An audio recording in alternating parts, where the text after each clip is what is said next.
he actually had to back up and almost stack the entire outside. Oh, around goes Kenseth. And up into Tony Stewart, and cars are in the wall hard. You see Carl Edwards there in the 99, Matt Kenseth in the 20. Danica hadn't hit anything, and then her right front was hit by Ricky Stenhouse Jr. late in that crash.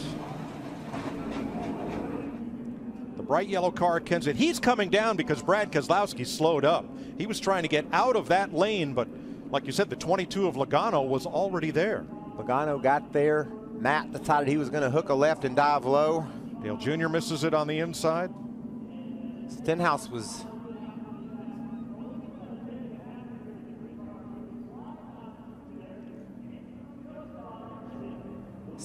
in the first crash.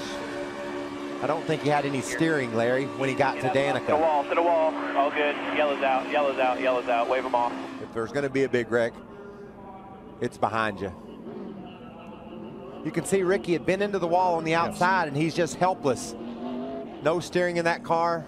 And that makes better sense because what I saw in the first replay, it's like he never slowed down. I watched the 24 of Jeff Gordon. There's Ryan Newman getting by. And look up top, Gordon Mike. tipped up into the 99 of Edwards, and Kurt Busch piles in the 41. And then here comes Stenhouse. Hard contact into the outside wall, into the back of Kurt Busch. Lifted him up. Lifted Gordon up. And now he's just a passenger.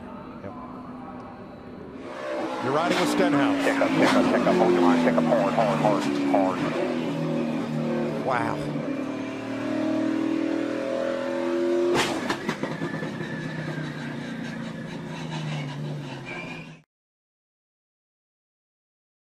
Crash out of turn number 4. A multi-car pileup. Eric Almirola, his car all torn up. That is Michael Waltrip, who will not win his third Daytona 500. David Gilliland's car is crashed.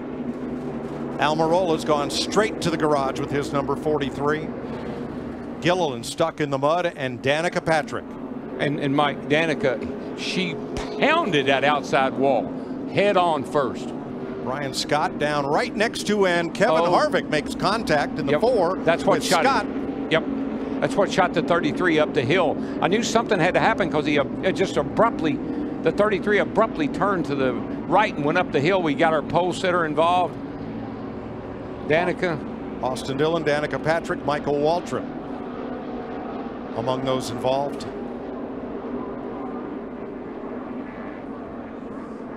There's Waltrip coming off the outside wall. He collects Justin Allgaier in the 51.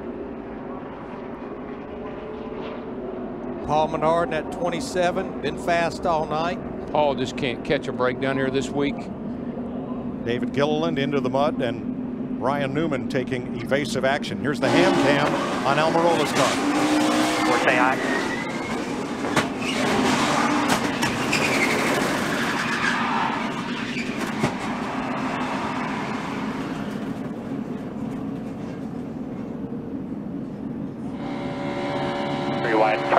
With Danica Patrick. The longest line.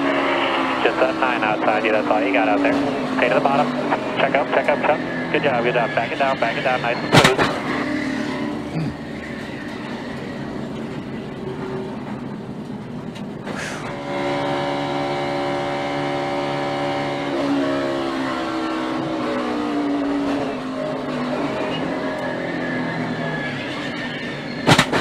Oh my. What an impact. That was, very hard hit with a safer barrier. Third caution came out. It was a big one in the Next Era Energy Resources 250. A lot of trucks caught up in this incident. Happened to just inside the top 10. Did the 92 of Ross Chastain get in the back of Parker Kligerman in the 58? It appears that's the deal. Parker Kligerman, Phil, had driven up to the outside coming off turn 4 to lead that group that Ross Chastain was in the front of. Another look, the 58 gets a little help from behind, turns inside and into that 35. Yeah, wow. Hard hit for Mason Mingus. He's a tough young man, and I know it's He's needing to be tough right now. That was a huge crash. Look at the damage to that Mad Vapes truck, that Toyota. There's some great driving that goes on during this crash, though. Joe Nemechek somehow snakes his way through this huge crash. Did you see the safer barrier give when the 35 of Mingus hit it just about head on?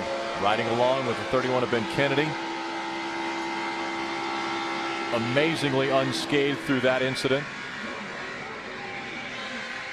Oh, Bubba's so close to making it, but gets tied up in it. And look at Jeb Burton, under control, makes his way through the crash. All around him. Same with Caleb Holman there. This is Joey Coulter. Well, Joey saw it pretty early. He makes contact with Brian Eichler. Ooh, and a lot of damage. Along with Brendan Newberry in the 24. See Joe Nemechek? He just kept on driving, made it all the way through the crash. Start-finish line. Logano comes down into Paul Menard. One car gets up on top of a group and goes flipping over and over, and the 30 lands on its roof. That's Parker Kligerman. Cole Witt's teammate that just wrecked in that first caution.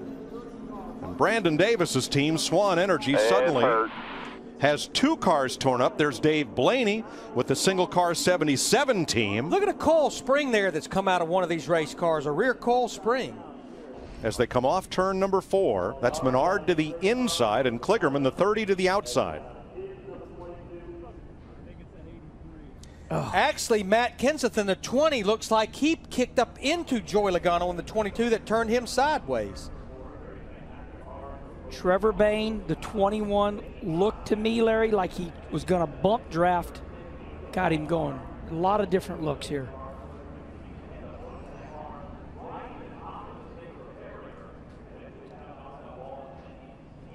So Kenseth, the yellow car right in the middle in front of Logano, right here.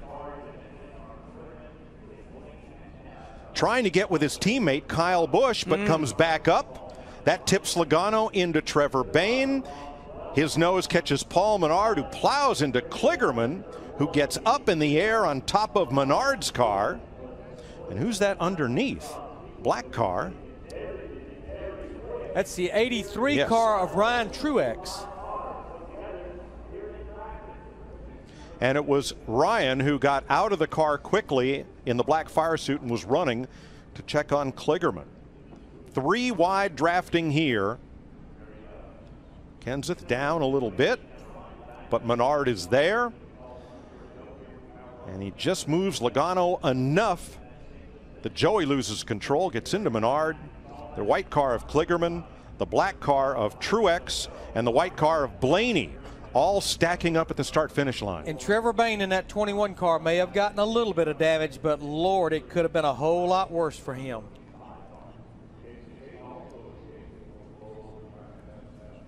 A scary crash. Here's our camera on top of the safer barrier right at start finish. Safety fence is doing a great job. Oops. Did we lose our camera? Yes, we did.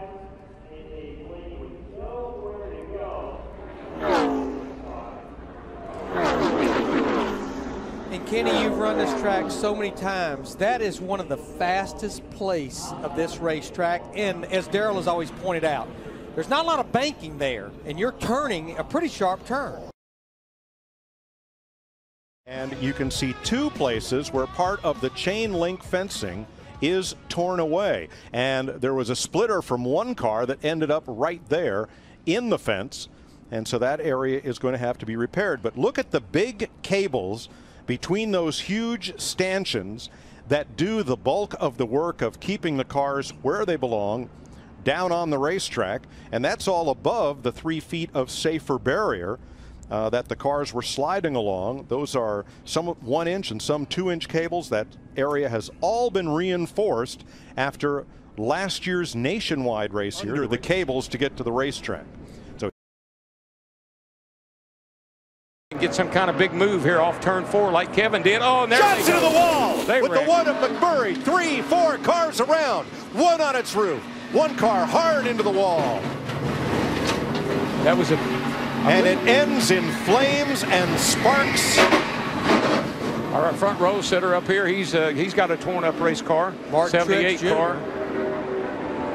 Jimmy Johnson, he looks okay.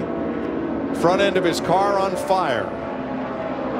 McMurray crawls across the start finish line to earn a spot in the 500. The field is frozen as of the caution flag, and Jamie McMurray's car all torn up. 59.5 great laps, and then this. Let's see what happens here. The 48 and the 24, they get side by side. Here comes McMurray.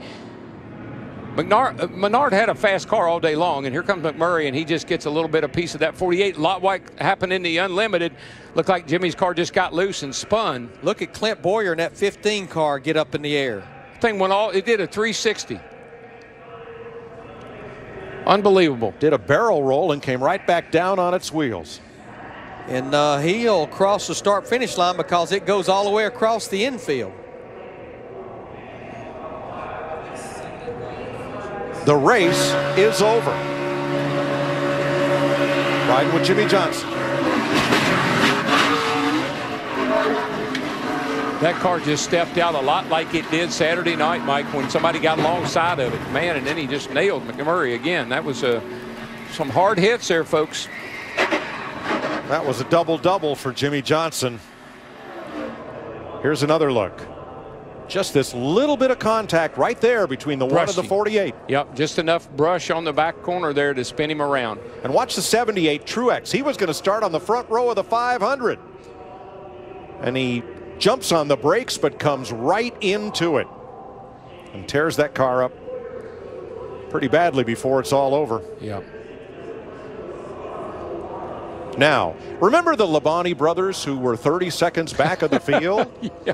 I believe they both drove their way into the 500 in this. Yeah, unofficially, they're both in the top 15. Oh, me.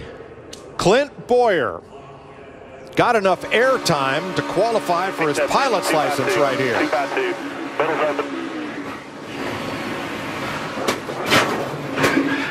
We're upside down. Fine, nothing else is going to hit you. Stay buckled in. Stay buckled in. Stay buckled in. Nothing else is going to hit you. You're not hitting anything. Turn left if you can. Turn left if you can. Turn left if you can. Finish the race. Start finishes at your pit box. Start finishes at your pit box. One more, a little bit more. Get your transponder back. Okay. All right, let's have a look through our Fox Super Zoom.